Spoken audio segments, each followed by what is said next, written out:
This video is sponsored by ProFirst. Visit our websites for more information. Thanks to consumer education websites, your customer knows what it means to have their vehicle repaired according to the vehicle manufacturer's recommendations. Yet their insurer might be providing some resistance. Are they entitled to an OE-approved repair? If the procedures involve safety items, then a repairer must follow the recommendations of the manufacturer.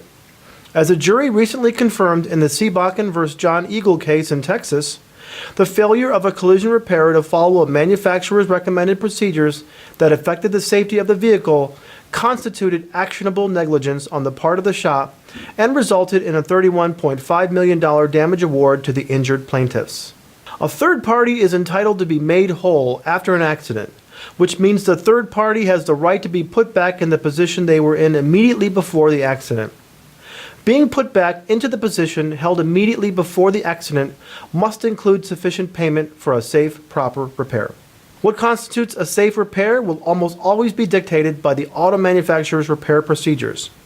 The automaker created the vehicle by designing and manufacturing it according to safety considerations mandated by the National Highway Traffic Safety Administration and federal law.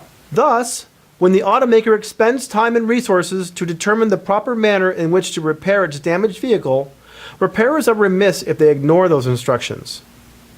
In summary, insurers are required to pay for manufacturer's procedures and for OEM parts when those procedures and parts are necessary to safely and properly repair a vehicle. The manufacturers develop procedures for good reasons, to help collision repairers properly repair and to keep their customers safe. I'm Jason Stahl. Thanks for watching.